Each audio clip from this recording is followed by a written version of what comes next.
Hey everybody, Dave Whitmarsh, Whitmarsh Consulting Group, have another podcast. So today we have Ginger Sloan, and I have not talked to Ginger.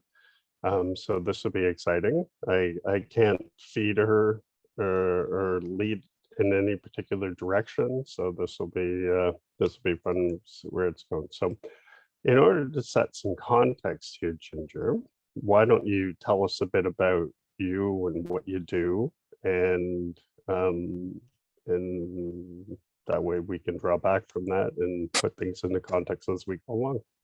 Sure. So, Ginger Sloan, I am from the great state of Oklahoma.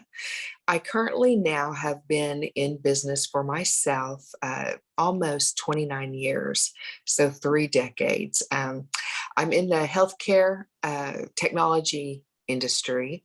So, my company actually creates the patient reporting and data that goes into the EMRs and EHRs.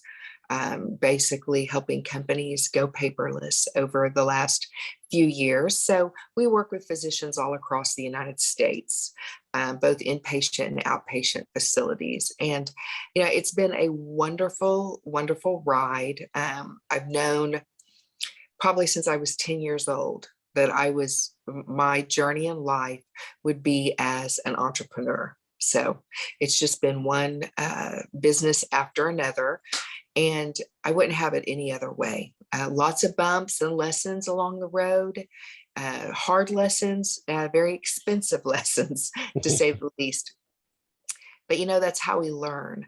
And one thing I've really tried to keep at the forefront of my mind is that if in this journey of being an entrepreneur, and especially a female a woman-owned business, it does have some different bumps than maybe what you might think traditionally. And so I've just tried to take the attitude that if these lessons I've learned along the way, I can help impart any of this experience and knowledge onto either other females in business or women who are contemplating starting their own business, or maybe just have. And I apologize, that my lessons would be not in vain. They would be well learned if I can just help assist one other female not make those same mistakes. And I believe that there's power in knowledge, and you don't know what you don't know. And so that's where I get a lot, especially at this age, after this many years, I'm able to just receive as much joy and fulfillment from helping others as I hope that they get from what I try to share with them. Um, and so sharing that information and all your lessons, and I would agree with you that there are many bumps and bruises and and lessons to learn from along the way. Um, how do you do that? Because truthfully, Ginger, it doesn't seem like it's core to processing health record data, right? Sure. So I've made it a point to be involved with civic organizations, with women-owned business groups that have a mentorship program that you're able to have like a Q&A, help others look at maybe their business model, see where you can answer questions or maybe offer some resources and efficiencies, finding those networks, those female business owned networks. They're out there. They're easy to come across. One that I absolutely adore is Purse Power. And Purse Power is based on the premise that women in general control over 85% of the total spending, both here in the US as well as internationally. If us females would simply support one another in our businesses, in our commodities, in the services we offer, whatever it is, if we would simply support one another with the spending that we do. I think in the US it's over 7 trillion a year that women have control. It would be just, I think all of our businesses would look a little different, would be a little more fruitful, a little more blessed if we had the support of all women behind us. Yeah, it is really amazing when you look at the statistics, as you mentioned, and I'm always fascinated with the dynamics of how I'm trying to think of the right word, and the only thing that's coming to my head is catty at times. That that sometimes as women um, go up the corporate ladder, and Mm, granted it is pretty much male dominated, that they can get vicious and they can lose their ways instead of, they're sharing information, learning from each other and empowering each other. Sometimes they almost want to strip other folks down. I guess that's a human nature and ugly side of humans at times, but it's great to share. It's great to learn from each other's, and it's great to give. So congratulations for all that.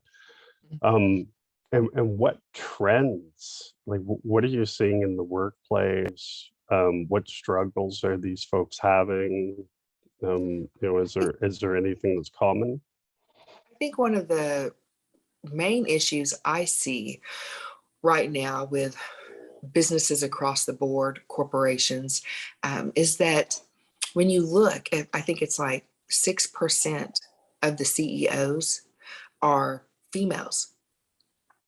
How is it that women control 85% of the spend in the US, but we only hold 6% of those positions?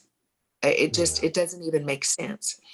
And I believe that if we would monetarily support those companies who authentically are making an effort to support women in the workplace in those companies, and putting the females on their boards, putting the females in corporate positions. If we as a society would spend our money with those companies and reward that authentic um, desire to show equality, I think that we would see more companies taking that road versus what we currently have. Because at that point, everybody wins, right? Even the males on the team win when the company is financially stable and having larger profits. You want those females on your team. So I think it comes to my mind that that's one of the best ways that we can make a change is to support those companies who are authentically heading in the right direction. Yeah, and that's a good point. And there's I read something a few years ago that there's actually more Davids on boards of global 5,000 companies than there are women. So it's just, and David's, still behind John as far as the top names. But but what I think most of is people fail to realize that organizations that have nurtured, the proper balance of women versus men and diversity for that matter, Mhm. they thrive. And it's not a, it's not a put a person here because it's numbers. What it does is it just gives you a better view and on business. And when you have Mhm. more range to draw from, and there's studies all over the place that tell you it's actually good for your business. So it's shameful that we have to, like California's put in legislation to have women on boards. It shouldn't have to be that. It's just common sense that you need to Mhm. have Agree. this because it's better. Now, on the other hand, I'll give, California props for initiating it, but the it's such a great opportunity to have a good blended workforce. And you know, if I hired somebody that thinks the exact same as me, you know, that I'm not going to learn anything. So you have to have that the good balance. Balance And is the key. do you yeah, do you see that as being um something that is trending more, I, or do you think it's I do. It's an issue that is having more awareness brought to it. And it's obviously, like you said, it's undeniable. It's not rocket science. And I do see companies moving in that direction and recognizing that need. And I believe, again, if those companies who are truly doing that would see the monetary reward from it, and that it not only is the right thing to do, but it makes financial sense, that we would see more of it. And I believe and I'm hopeful that that's the case. Yeah. good? And so where what's on your passion? Where do you uh, you know, what do you want to do next, and how do you want to get involved, and you know, how do you think others could do more? Well, I think other female owners would be so valued and get such a return on investing in other female owners that need the support, that need the mentoring. And so, one of my passions is just to be able to connect those that need that. Again, knowledge is power. And so, just bringing awareness to the workplace and to woman owned businesses, that there are resources out there that can help them. And especially now that we're, hopefully coming on the outside of this pandemic, our numbers for females that are either in business now or starting business. I mean, you think about it, since I think 2010, we're up by 50%. I mean, females own over 12.5 million businesses in the United States. It's astronomical in comparison to men. I think we have 65% of them. So we just bring that awareness of supporting one another. And you know what? It starts with one. Like, I'm fully aware that you can't change the nation all at one time, but in your local community and in your environment, if you can help just one female and then pay it forward and that be passed on, it will be trending. It will become something that everyone is aware of. Yeah, and let's not forget, although that seems like a very giving approach, let's not forget that these people that you mentor are also incredibly intelligent, incredibly bright, and Sure, there's a good chance that they're going to teach you something, right? absolutely. Maybe, and maybe a different approach, or philosophy, or strategy, and it's invigorating and a learning opportunity for you both. But It's a so it's a very congratulations. I it's a very simple philosophy, but truthfully, when we all come to the table to eat, if everyone will bring their own dish and then try everyone else's dish they brought, then we all, to a certain extent, learn, right? You gain value from those other experiences that women have had, and I completely agree with you. And when it's whether it's in our country or it's in other countries, the truth is, when female businesses are strong and stable, so is the core of the community, and therefore on it extends outward across the nation. And so it isn't this is an important issue, um, that is life changing. But thank you, I appreciate you having me. That's wonderful. I appreciate your time. And Ginger, where um is there anything that you'd like to, you know, promote, or offer, or ways to Well, connect? I absolutely believe purse power. that I had mentioned earlier.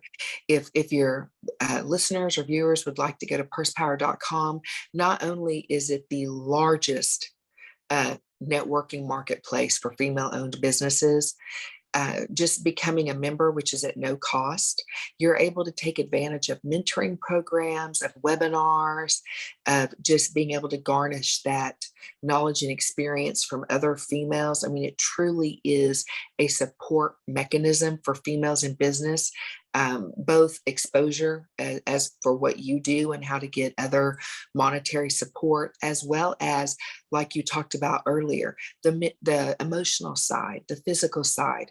Like it all works together in tandem, right? And so I absolutely think everyone should just visit Purse Power and see what there is that maybe might fit into what, as a woman-owned business, you need right now.